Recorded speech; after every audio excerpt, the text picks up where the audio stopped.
lang i-wordplay sa sneak. Napatago na pwedeng inaahas din. Yung letra, litro, mamaya, letter. Diba? Hindi nyo ba napapansin? Naging advantage na yung accent. Talagang abusado na ako. Maski yung toll, pag ginawa niyong tool, may magagamit na kayo. Diba, tama? Yung punto, may mga bagay na kayo lang yung pwedeng gumawa. May karagdagan na kargada, pero bali wala yung extra na sandata kung di kaya magpatama. Sige kami na may iisang atake. Tingin mo safe ka na dyan? Ano ko isa lang yung baril na gamit, upgraded naman. Kaya tatakbo yung mga waray, mapaparay, yan na sobra. Di na malagay, yung mga lagay, ngayon nalagay na sa trauma. Ay, pasanay, di na nanamlay. Di nakasabay, nakaporma. Mga taga-taklo na naman tayo sa mga kamay na trauma. At sa pagbabalik ng dos por dos, Maraming araw Bisaya yung kasama. ubusin nyo yung Tagalog. Ulul walang dapat, ikabahala. Sinailagas ng tapinsala. Unang round pa lang ng tournament, bawas na yung Bisaya.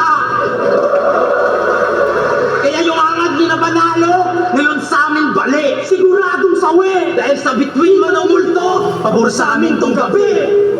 Overtime.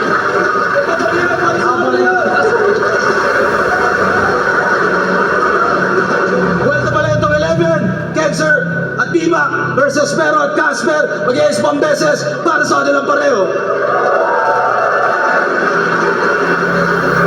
At ang boto ng Urado,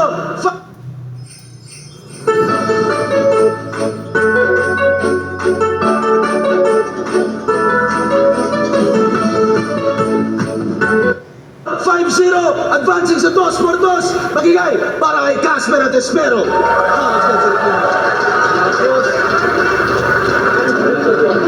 Salamat Sir Ari.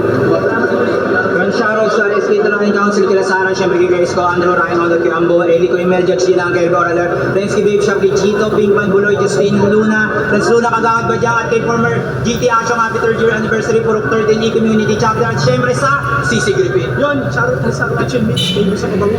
Hot Happy Clothing. Ako matindi po 746 Clothing, real joke syempre. Kay Liz siyang yamo at shoutout pa sa mga tropang pumunta, mga patigala, ano. Thank you.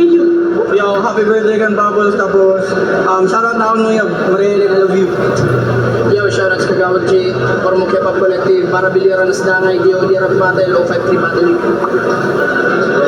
Sila Casper, tapos pero sabi ni Alec Bias daw sa Bisaya, I have the Bisaya blood in me, man. Fucking Chinese.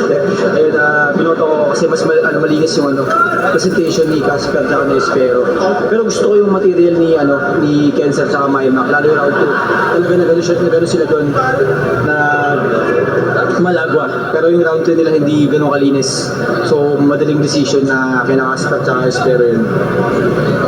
Yun, mabilis na lang. Round 1, medyo nagkakapaan pa. Hindi pa ganun kalakas pareho, pero binigay ko kala Espero, Casper. Konting